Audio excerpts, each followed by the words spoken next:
नमस्कार, मैं रितिका ठाकुर। चंबा हलचल में आपका स्वागत है। प्रदेश स्तर पर सुरक्षा से युक्त कोरोना से मुक्ति अभियान पर 14 अक्टूबर 2020 से 31 अक्टूबर 2020 तक अभियान चलाया जा रहा है। स्वास्थ्य एवं परिवार कल्याण विभाग चंबा द्वारा गहन और विकसित कोविड-19 अभियान के तहत महामारी से बचाव बारे जागरूकता लाने का प्रयास किया जा रहा है। इस कार्यक्रम का शुभारंभ उपायुक्त चंबा विवेक भाटिया द्वारा किया गया। इस दौरान उपायुक्त चंबा द्वारा एक पोस्टर बैनर लॉन्च किया गया और लोगों को कोरोना का संदेश देने के लिए एक टी-शर्ट और एक गाना रिलीज किया गया, जिसमें लोगों को कोरोना के प्रति जागरूक किया गया। इस दौरान बोलते हुए जिला कार्यक्रम अधिकारी डॉक्टर करण हितेशी ने कोरोना पर अपडेट भी प्रस्तुत की।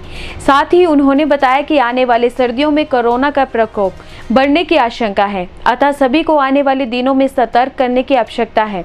जैसा कि आप सबको मालूम है कि आज 14 तारीख को सभी ज़िलों में कोरोना के अगेंस्ट जो कैंपेन आज स्टार्ट होने वाली है, जिसका शुभारंभ यहाँ पे डीसी साहब ने करा है।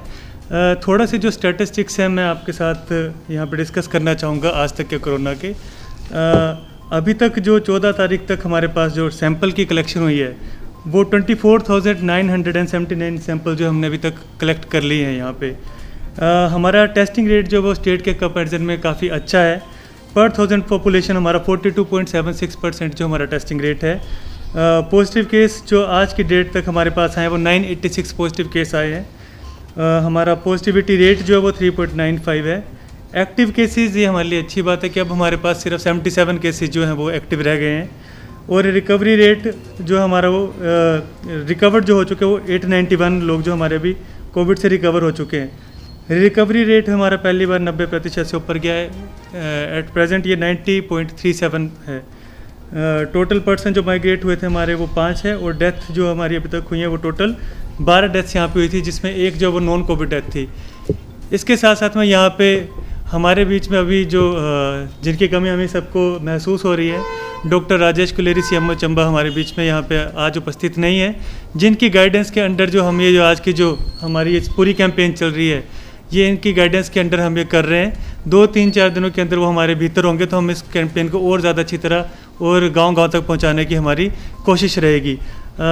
आज की कैंपेन का जो हमारा मुख्य जो आपके साथ डीसी साहब ने भी बताया, एसडीएम साहब ने बताया है, 3 चीज़ों पे हमारा फोकस मेन रहेगा। इनमें जो फोकस है वो हमारा एक हम आपस में 6 फीट की दूरी रखें, दूसरा मास्क का प्रयोग करें और तीसरा जो हमारे लिए इम्पोर्टेंट चीज़ है वो बार बार हाथ धोते रहें।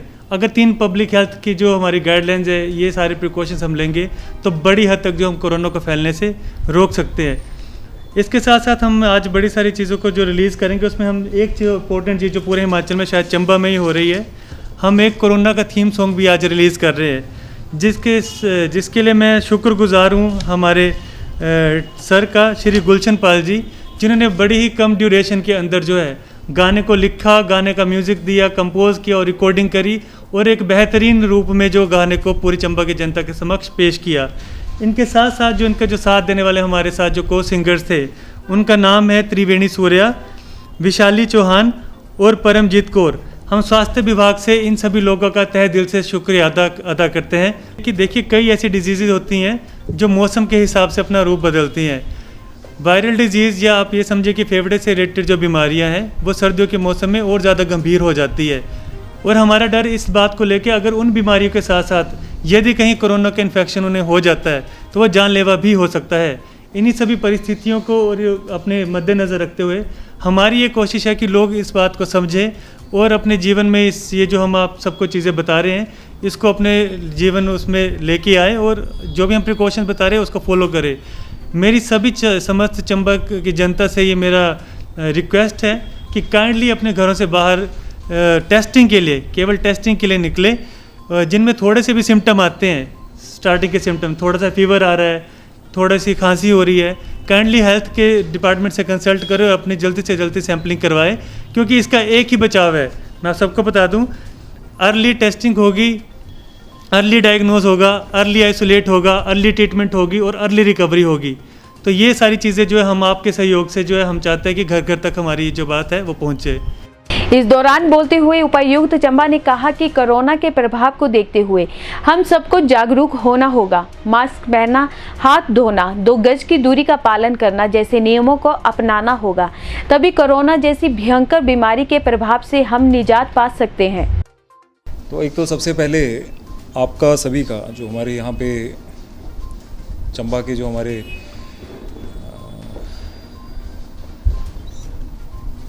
मीडिया के हमारे सभी आप सज्जन हैं, आप सबका एक तो बहुत बहुत धन्यवाद कि आप यहाँ पे आए और आप इस बड़ी व्यापक कैंपेन में अपनी आपने भागीदारी सुनिश्चित की। हमारी जितनी भी जो कोविड के दौरान जो चंबा में मीडिया का रोल रहा है वो किसी से छिपा नहीं है और आपने हर पग पे और हर मोड़ पे आपने जहाँ 100% आपसे चाहिए था वहाँ आपने 200% जो अपना योगदान दिया है। इसके लिए मैं आप सबको बार बार धन्यवाद करता भी रहा हूँ और प्रशासन की तरफ से हम आपको बार बार आपके जितने आभारी रह सकते हो हम आपको शब्दों में उसको बयान नहीं कर सकते। अब आपके माध्यम से हम ये जो इस बार कैंपेन है रिगार्डिंग जो स्टेट वाइड कैंपेन है जिसका आज डिस्ट्रिक्ट का चैप्टर जो है आज से शुरू हो रहा है, क्योंकि opening of all the activities जो है वो हो चुकी है और ये हम सबको पता है कि अभी हम सबको लग रहा है कि कोविड का जो दौर है वो ख़त्म हो गया है, तो ऐसा नहीं है। तो ये कैंपेन इसलिए है कि अब इकोनॉमिक एक्टिविटी और जो हमारी रोज़मर्रा की ज़िंदगी है उसे हमें स्टार्ट करना पड़ेगा और वो धीरे धीरे जिस तरह फेज्ड मैनर में लॉकडाउन खुला था, अब अनलॉक की जो प्रक्रिया है एक तरह से अब धीरे धीरे सारी ज़िंदगी जो है नॉर्मल हो रही है। आप बाज़ारों में भी देख रहे हैं, आप आसपास भी देख रहे हैं, बट ये हमें जो मानसिक तौर पे हमें कभी भी ये भूलना नहीं पड़ेगा कि कुछ एक चीज़ें हैं जिसका हमें ध्यान जो है वो आने वाले टाइम में जब तक वैक्सीन डेवलप नहीं होती है या इसका एक स्थायी समाधान नहीं आ जाता है तब तक हमें रखना पड़ेगा। और उसी के लिए आज जो ये कैंपेन है उसमें 3 बातों पे जो है बल दिया गया है। पहला जो चीज़ है वो है आपका कि आप हमेशा मास्क लगा के रखें और जब भी आप भीड़ भाड़ वाली जगह में हैं तो आप अपना मास्क लगा के रखें। अगर आप मास्क लगाते हैं तो आपकी जो संक्रमण की जो एक प्रोबेबिलिटी है वो कम हो जाती है बजाय इसके कि जो आपके बिना मास्क के आप घूम रहे हैं। दूसरा इसमें हैंड वॉश का है। हैंड वॉश में ये है कि आपको हैंड वॉश में जब भी आपको संभव हो सके तो आपके हाथों से, क्योंकि मेन प्राइमरी कांटेक्ट आपके हाथ है, अगर आप हाथों के माध्यम से जो ये संक्रमण है आपके मुंह से, नाक से या आँखों से या जो भी आपका ये स्थान है यहाँ से आपके अंदर ये वायरस एंटर कर सकता है। तो हैंड वॉश जो है बड़ी इंपॉर्टेंट चीज़ है। और तीसरी चीज़ आपकी सोशल डिस्टेंसिंग है। सोशल डिस्टेंसिंग में ये है कि अब मैं आपको व्यक्तिगत तौर पे बताऊं कि हमसे कुछ लोग ऐसे मिल के गए जो बाद में पॉजिटिव आए, तो कुछ टाइम तक हम भी थोड़ा सा क्वारंटीन अपने आप को रखा, बट अभी तक जो है वो शायद हम इसीलिए उनसे बच पाए क्योंकि हम उनसे 2 तो क्या हम 3-4 मीटर की दूरी पे अपना वो बनाया हुआ था। तो ये सारी चीज़ें जो हैं वो हम सबको भी जितना हो सके भीड़ भाड़ वाली जगहों में कम जाए। एक इसका हमने आज से 2 महीने पहले एक सोशल डिस्टेंसिंग की हैंडबुक चंबा ज़िला की बनाई थी जिसको हमने ज़िला प्रशासन की वेबसाइट पे डाला हुआ है।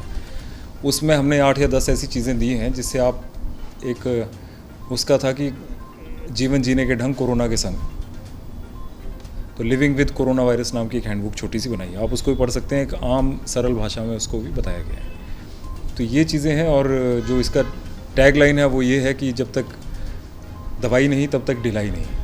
आप आमतौर पर रिंगटोन पे अमिताभ बच्चन जी की आवाज़ में भी सुन रहे होंगे, तो उन चीज़ों को थोड़ा अक्षरशः हम सब पालन करें और आप सबसे यही अनुरोध है कि आप सब स्वस्थ रहें। एक और जो बड़ी इंपॉर्टेंट चीज़ वो ये है कि जब भी आपके अंदर कोरोना का कोई लक्षण दिखे, हम आमतौर पे देख रहे हैं कि लोग इस चीज़ को छुपाने की कोशिश कर रहे हैं। कोरोना में ये हमने देखने में आया है कि जब आपका कोरोना संक्रमण थोड़ा एक एडवांस स्टेज में पहुंच जाता है तो उसके बाद एकदम से आपकी ऑक्सीजन की जो सैचुरेशन है वो आपकी गिरने लग जाती है, तो उस टाइम जो है संभालना थोड़ा सा मुश्किल हो जाता है। डॉक्टर्स के साथ थोड़ा सा आप जो डॉक्टर्स के साथ अगर आप थोड़ा सा जाके देखें हॉस्पिटल्स में जो जिस तरह से ये काम कर रहे हैं, ये बड़ा मुश्किल है सोचना कि किन कंडीशंस में ये काम कर रहे हैं। जिस टाइम सारी दुनिया जो है बचने की कोशिश कर रही है, इनको हर मरीज़ को देखना भी है और कई मरीज़ ऐसे क्रिटिकल आते हैं जो बाद में कोरोना पॉजिटिव भी पाए जाते हैं पर उनको उस हालत में नहीं छोड़ सकते।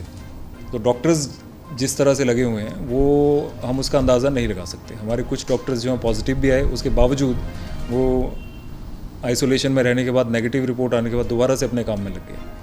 और जो बाकी डॉक्टर्स हैं वो अभी भी अपने काम में लगे हुए हैं। तो डॉक्टर्स का भी हम जितना धन्यवाद कर सकें वो कम है। इसके साथ में हमारी जो नर्सिज़ हैं, हमारे जो सारा मेडिकल स्टाफ है, इन सब ने बहुत मेहनत की है। तो हो सकता है कि आपको हॉस्पिटल जाने में ये लग रहा हो कि वहाँ आपको घर जैसी सुविधा नहीं मिलेगी।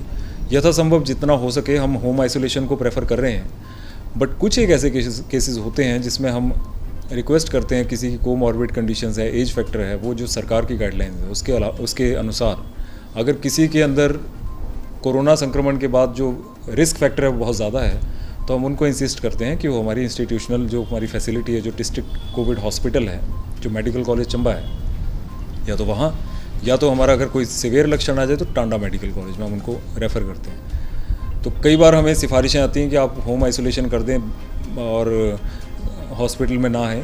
तो इस तरह की चीज़ों से थोड़ा बचाव रखें, क्योंकि अगर हॉस्पिटल में आप आते हैं तो आपकी बेटर देख रेख हो सकती है, अगर ऑक्सीजन सैचुरेशन रेगुलरली मॉनिटर होती है। हाँ, घर जैसी फैसिलिटी हो सकता है आपको 10 या 15 दिन के लिए त्यागनी पड़े, बट आपकी हेल्थ के पूरे पैरामीटर्स जो हैं वो अच्छे तरीके से यहाँ पे डॉक्टर्स देखते हैं।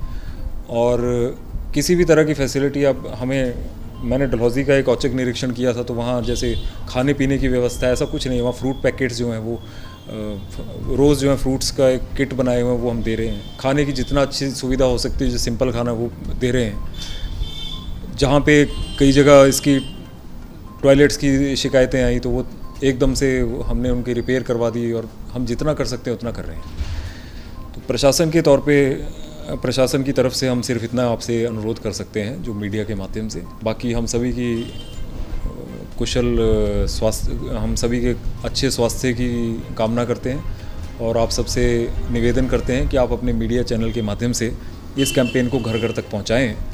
और जो हमारे 3 आने वाले जो अभी जैसे न्यूटन्स लॉज ऑफ फिज़िक्स थे, वैसे आपके ये laws of living with corona virus हैं, इनको आप घर घर तक पहुंचाएं और सुनिश्चित करवाएं कि लोग जो हैं किसी भी अज्ञानवश जो हैं अपने या अपने परिवार वालों की ज़िंदगी को खतरे में ना डालें। इसमें ऐसा है कि आपका जो बाज़ार वाला क्षेत्र है, हमारी चंबा की मार्केट पहले से कंजेस्टेड है, और इसमें बहुत से फैक्टर्स हैं जिसको हमें देखना पड़ता है। अब ये क्योंकि भीड़ बढ़ रही थी, इसलिए जो आपने देखा होगा चौगान हमने एकदम से खोल दिया। उसके बावजूद अब ट्रैफिक रेगुलेशन अभी तक हमने रखी हुई है पुलिस के साथ मिलके। इतनी हो सकती है, व्यापारी हमारे लोग हैं उनको दिक्कत आती है, या कहीं बाज़ार में आते हैं उनको दिक्कत आती है, बट उसके बावजूद हमने ये कहा है कि थोड़ी सी रिस्ट्रिक्टेड ट्रैफिक जैसे पहले थी उसमें थोड़ी सी रिस्ट्रिक्शन हम रख सकते हैं ताकि भीड़ भाड़ कम हो। बट फिर भी आप देख रहे हैं भीड़ भाड़ काफ़ी हो रही है, और आने वाले 1 महीने में भीड़ भाड़ काफ़ी रहेगी। तो हम यही अनुरोध लोगों से कर सकते हैं कि थोड़ा, अब ये भी अनुरोध इसलिए नहीं कर सकते कि अगर रश आवर्स में नहीं आएंगे तो जो लीन आवर्स होते हैं उसमें रश हो जाएगा। तो सभी खुद अपने आप थोड़ा अपनी विवेक का परिचय दें, और अगर रश ज़्यादा हो तो उस टाइम चौगान में बैठें, आराम से धूप वगैरह सेकें। आजकल सर्दी भी शुरू हो गई है, और जैसे थोड़ा सा रश वगैरह कम हो उसके बाद ही जाएं। अगर सब लोग इकट्ठे मार्केट में जा रहे हैं तो उससे रश थोड़ा ज़्यादा हो जा रहा है। देखिए, इसमें ऐसा है कि हम बार बार ये कहते हैं कि हम जो सरकार की गाइडलाइंस हैं, ट्रांसपोर्ट की गाइडलाइंस इस बारे में बड़ी क्लियर है कि आपको किस तरह से सोशल डिस्टेंसिंग के साथ बसेज में बैठना है। हमारे आरटीओ साहब भी औचक निरीक्षण करते हैं, बट इसमें थोड़ा सा सामंजस्य ये बिठाना पड़ता है कि अब कई बार जैसे चेक करते हैं तो लोग बोलते हैं कि दूर दराज के क्षेत्रों में जैसे रात को जाना है तो लंगेरा की बस जा रही है, या आपके साउ क्षेत्र की बसें जा रही हैं रात को, तो उसमें कई बार हमने भी देखा कि काफ़ी रश होता है। फिर हमने उनसे यही अनुरोध किया कि आप सोशल डिस्टेंसिंग जितना कर सकते हो उतना करें। पर अब ट्रैवल जो है, अब हम यही कह सकते हैं लोगों से कि अगर अननेसेसरी ट्रैवल जो है उसको अवॉइड करें, ख़ास तौर पे अगर आप पब्लिक ट्रांसपोर्ट में आ रहे हैं तो अवॉइड करें, और अगर बहुत ज़रूरी है तो जितना सोशल डिस्टेंसिंग आप रख सकते हैं उतना रखें, मास्क पहन के रखें, और अनावश्यक रूप से किसी के संपर्क में ना आए।